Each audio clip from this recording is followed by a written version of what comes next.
Much that was once known is lost, for few now live who took part in it. And those few have become elusive, hard to spot, dwell far from the beaten path. They will not talk, because, you see, they are trees. I'm talking about a rather unique fortress, a green wall about 30 kilometers long, protecting the Rheingau, a region in what is today Germany, well known internationally for its wine production.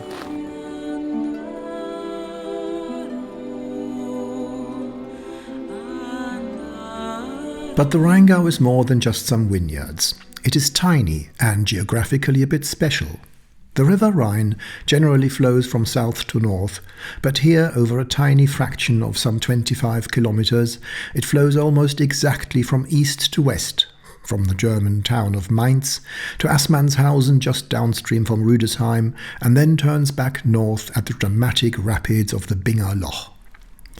In the north, this region is protected by the Taunus Range, going up to almost 900 meters, and south of the Rhine, the easternmost edge of the Hunsrück provides protection, with hills going up to some 300 meters. This produces a microclimate a few degrees warmer than the rest of Germany. It often feels a bit Mediterranean. No wonder the region was always popular with potential invaders, and no wonder the Rheingauers were always keenly aware of their privileged location. Calling this fortress a hedge would be technically correct, I guess, but wouldn't do it justice. It was like nothing we know today. Over most of its length it was at least 50 meters wide, sometimes 100. And it wasn't made of shrubs, it was made of proper trees. As saplings, these were cut off just above the ground, maybe 2 feet above the ground, and then bent back down, interwoven with branches of neighbouring trees, and some of them would go back into the ground and sprout roots. When mature, it would form a mesh of thick, sturdy branches, growing to considerable height. The spaces in between were filled with thorny shrubs. This green fortification was further enhanced with walls, ditches and bogs, ingeniously following existing features of the landscape. In the video about Old Castle Rheinberg, I explained how the Rheingau as a borough came about, back in the year 983, as a gift from Emperor Otto II to Archbishop Willigis of Mainz, the gift of Verona. What always set it apart from other counties is the level of freedom for its citizens. According to the Wisdom of 1324, every person who had a smoking hearth and permanent dwellings enjoyed the same rights, which especially abolished any type of serfdom. All that made the county a target for all sorts of invaders, and so the Rheingauers had to think of protecting themselves, fortifying their little paradise for better defence. In the south, the river provides natural protection.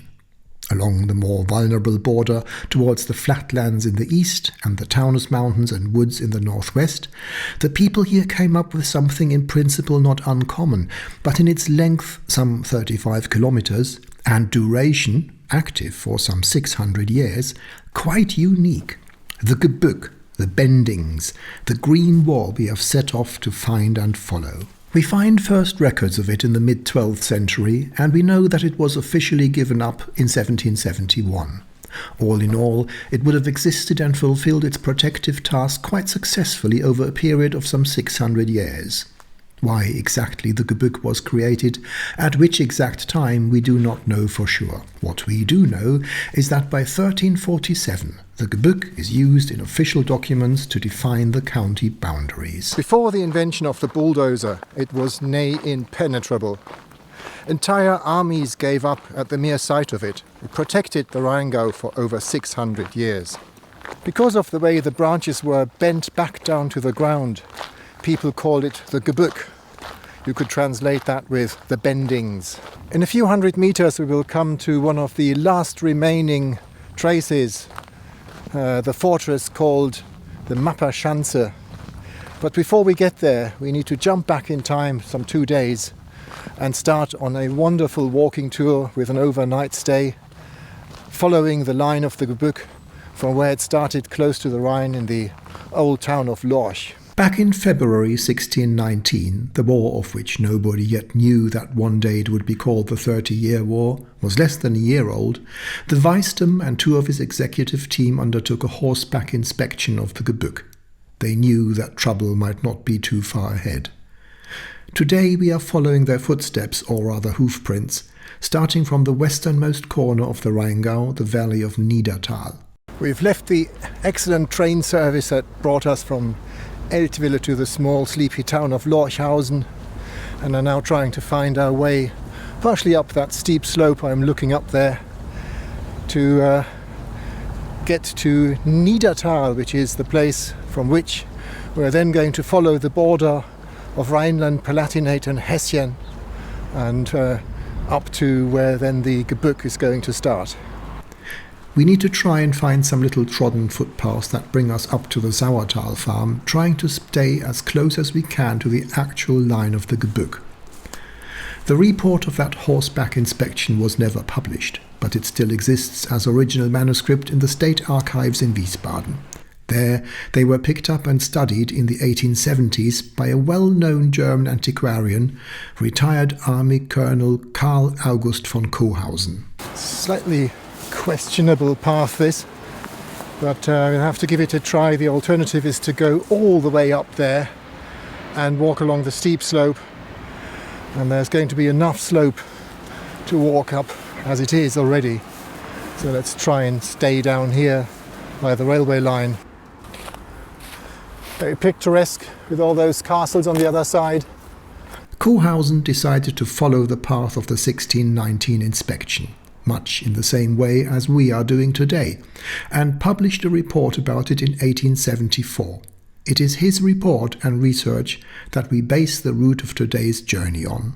Step 1, failure after about 5 minutes. There's no getting through, and we're dangerously close to the high voltage lines of the train, so we'll need to find the other path that goes up the hill from the train station. Almost like civilization here. There are steps in the wall.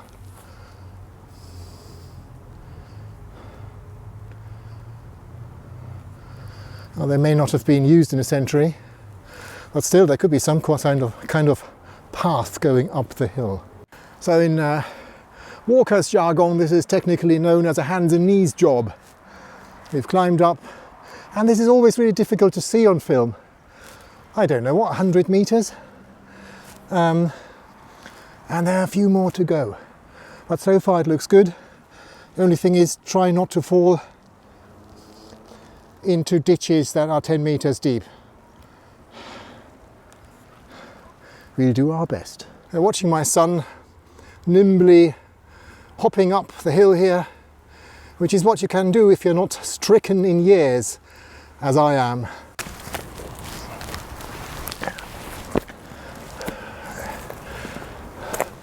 Up that way. I dare say we found the official public footpath. Going couldn't be easier. After a steep climb across terraces abandoned for many decades, after many scratches from brambles ever more active today, we have reached the footpath we should have followed in the first place.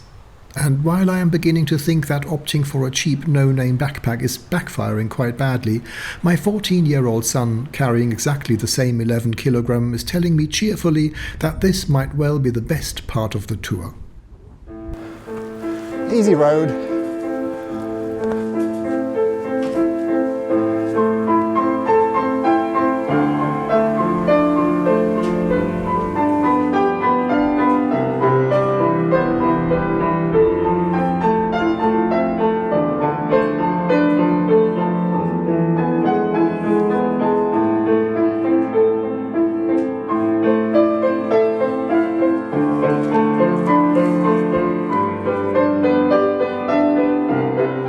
One thing you can say about the Rheingau is, wherever there's a great view, in most cases somebody's put a picnic bench. Look at that.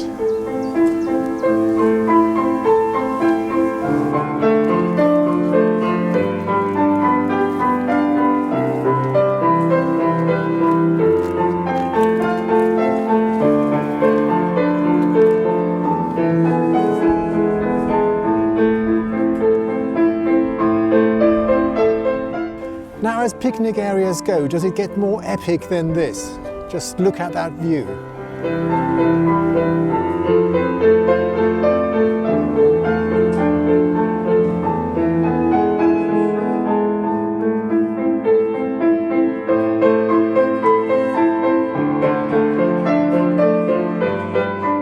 When you're planning those routes, you do see the contour lines on the map, but you don't, at least I don't take them as seriously as I should. Blimey.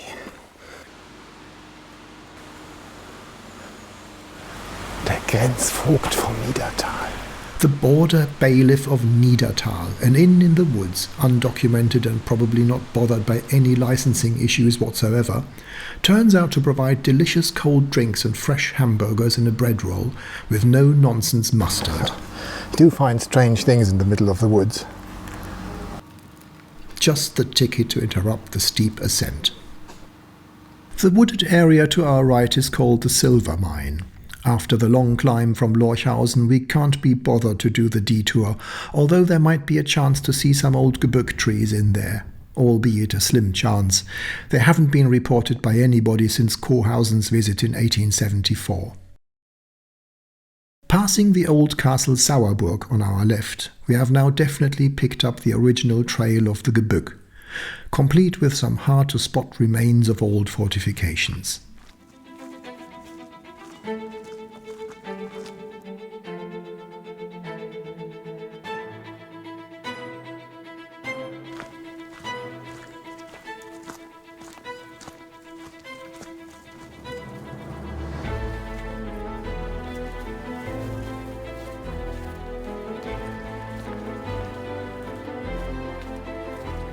Just as we come down into Sourdale, we find a little hill here on the left with a lot of slate rubble where people think that a watchtower might have been that was looking over the Gebück as it came down, or up rather, through the valley of that little stream down there. It would then have crossed the river down in the valley and gone up onto that steep hill up there. We're going to try and follow it, but if it's too steep we're going to go through Sauertal.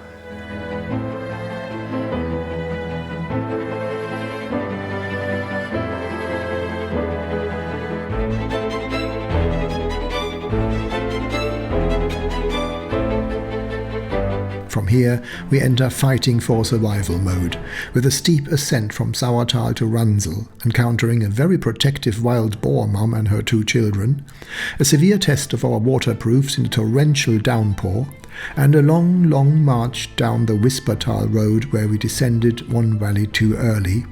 The rain has made us miss the opportunity to search for Gebück trees reported by Cohausen at the Leimersheide, a little peak between the village of Ransel and the Aachener Schanze, which we also wanted to have a look at. This means we have to do a second tour in a few weeks to tie up those loose ends. But the next day we finally did find some old Gebück veterans. Morning! So we've left the campsite, as one should, leaving no traces behind, except perhaps for a few trampled stinging nettles, and are now back on the way to the regular path, and this day will bring us to the location of some really existing ancient Gebück trees. What we are looking for is a tree that is at least 300 years old and that looks distinctly odd at about 2 meters height. A tree that had been bent and interwoven with others in its youth, and then left alone to grow for 250 years after the Gebück was officially given up. Of all those planted back then, the only species that live long enough to be around today are oak and copper beech.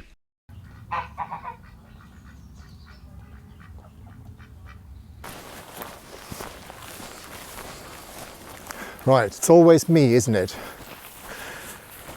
So this is the Mapa Shansa. An inscription in this little window over there says it's built in 1491, along with most of the other structures of the Gebück. This was the time when the Archbishop of Mainz was one Henneberg. He's famous for doing lots of good things, actually. He was one of the few serious religious people who wanted to enhance the whole region. Apparently it was always also military unstable times, because it was him who instigated the building of most of the stone fortresses of the Gebück. And that also means that most of the others are built after the blueprint of the Mapa Shansa, or at least they were all built from the same blueprint.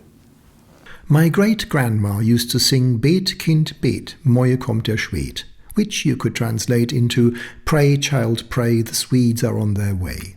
In 1631 they did come, the Swedes, and they actually breached the Gebück, surprising the sentinels at night after they had celebrated their invincibility a bit prematurely with a few pints of the good local Riesling wine. What happened then must have made the Rheingauers wish they had been a bit more diligent. I think I found one. This is ultimately what we came to look for. A silent eyewitness of the times when this was a massive fortress. It's a red beech tree, and it's got exactly the signs. Let's go and have a look.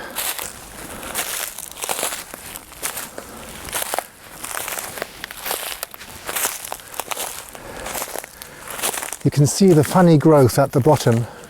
This is where the branches were coming out, where it was bent back down to the ground, groomed to form this hedge. And when the hedge was given up, it was left to grow the way it wanted. And when I just look up, that's what happens after 250 years. But I think we've got a proper one here.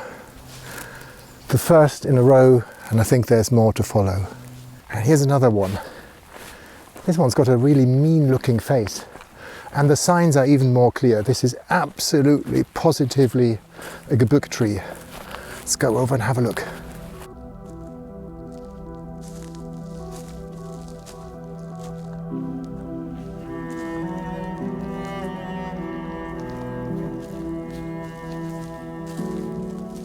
So here we've reached the point which is so well known that there's actually a sign pointing to it.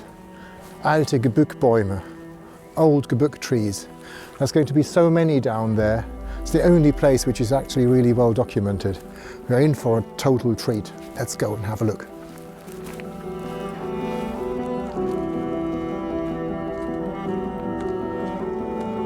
Now, apart from this being a bit of a sad place because so many of the needlewood trees have been cut down or blown down by the wind, apart from that, it is paradise. This is amazing. We've got 1, 2, 3, 4. Let's go and have a look at all of them.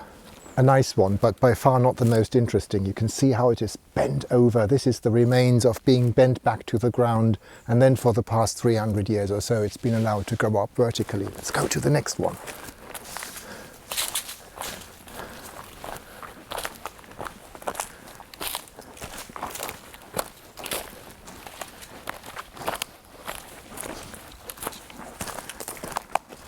This one's more complicated. You can see how it's been cut off and then several branches sprouted out and they were then bent down. So you've got big ones going off to the left, to the back. There's a hole there and there's 2 main branches, 2 main stems coming up. Typical shape for a Gebück tree. Where's the next one?